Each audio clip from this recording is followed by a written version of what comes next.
Rivers, there is one area to false to the judgment of the Federal High Court, Sam Amadi. And now to the news info. The recent Federal High Court ruling that blocks federal allocations to Rivers State is sparking debate among constitutional scholars, with legal analyst Sam Amadi critiquing the decision as potentially conflicting with Nigeria's federal framework. During an interview with Arise News, Amadi argued that the ruling, which directs the Central Bank of Nigeria (CBN) to withhold the state's allocation, undermines the principle of state entitlement in a federal system. This judgment arguably contradicts the constitutional framework of federalism, Amadi stated. He emphasized that instructing a federal agency to withhold funds constitutionally due to a state goes against the rights inherent to federal structure. Even if we consider all other issues, can those invalidity issues authorize the hijacking of the statutory entitlement of the state? Amadi asks, asserting that withholding these funds from a state sets a dangerous precedent for the autonomy of state entities in the federation. Amadi's analysis brings to light the delicate balance between federal and state powers in Nigeria. He contends that regardless of internal legislative issues, federal entitlement should remain protected as these resources are fundamental to the integrity of the federal system. Yes, because why would you, because somebody is having issue with this person, you now decided to withhold funds from him? He's not at fault here. He's not. He has 5 lawmakers. Won't he continue? Will he put the country on hold? Will he put the state on hold just because some 27 lawmakers left? So because of that, he should keep waiting and not present his budget. And because of that, now they are ruling against him, telling him that they are going to withhold funds and every other money that he has spent is going to return it. It's just abuse of power, really. It is abuse of power. In his words, this judgment arguably contradicts the constitutional framework of federalism. It amounts to directing an agency of the federal government, the central bank, to withhold the constitutional entitlement belonging to a state. And this state is like the person making Nigeria to work, because they are the owners of the oil. If not for the oil that we have in Nigeria, we don't have anything. The northern states, all their resources, we don't hear about it. They want it for themselves alone. But River State oil is everybody's oil. But other state resources is for that state. They are not sharing it. So why are you withholding funds from him? Just because of what? And so I think that one area to force this judgment, even if we consider all other issues, that appropriation is invalid, the composition of the House is invalid, this question here will be, can those invalidity authorize the hijacking of the statutory entitlement of states in federation? I would argue as a constitutional lawyer myself that that is not right. It is not right. It is not. You cannot put the whole state on ransom because of some people that defected. They defected. INEC should come and conduct another election. They refused.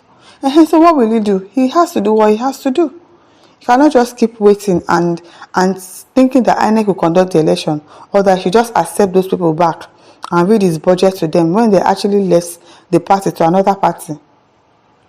Author Lekara Olubare says, and 27 defected lawmakers cannot represent the citizens of Rivers State too. Yes, they cannot, because when the going was good, you were there. But when something happened, because your party was having crisis, you decided to leave. And now you are coming, saying that you did not leave, you did not do this, you did not do that, causing problems for this man. Ngozi Blessing says, Rivers State is now an independent nation created by Wike's quest to be president. Michael Frank says, when St. Judas Iscariot denied the 27 lawmakers their fundamental entitlement rights, nobody says Judas is bad because they hate Wike. Michael Frank, you say, reason where you talk now. Reason waiting you talk now, because some people, there are some things that they cannot take, even as an individual. Like, you are not even a politician or you are not a governor. There are some certain things that you will not take. Like, okay, just so many cases like that, okay, if your friend doesn't wish you happy birthday now, you say, okay, me too, I'm going to mark it down. I'm not going to wish my friend a happy birthday and all of that. So many issues that you cannot take insult. People left when things were bad. Imagine your friend leaving you when things are not going well for you, and then things now started getting better for you again, and that friend decides to come back into your life. Would you accept that kind of a friend back? No, you would not. So it's just the same thing. You said you left because there are crises in the state, in the party. So go back to where you are coming from. You want to now come and start claiming friendship with me again. Who knows, if something happens again tomorrow, you leave me again. That is unstable. That means the friendship is not unstable.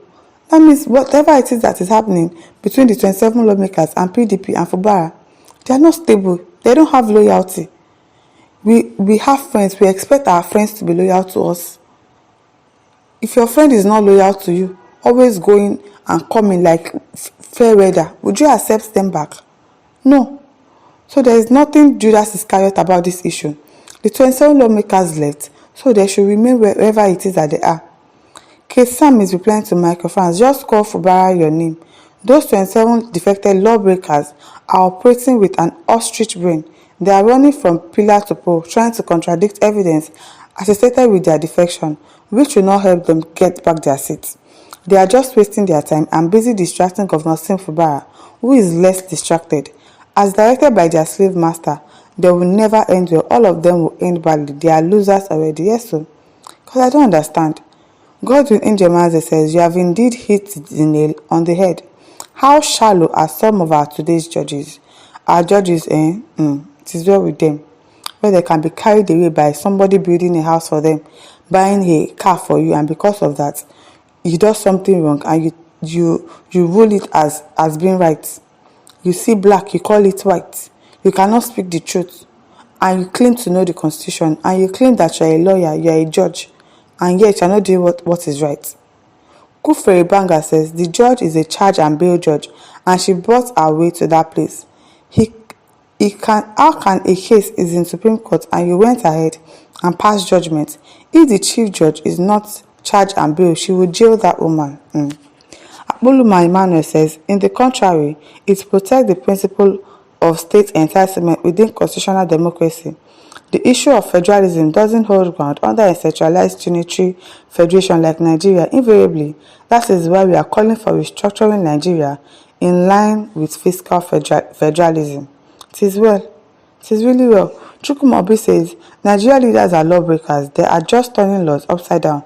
Lawyers, they Kuma for letting themselves to be used to violate the law. I'm telling you, you that are supposed to uphold the law, you that you know the law, you are the one breaking it again. It is well with our judiciary. My listeners, over to you.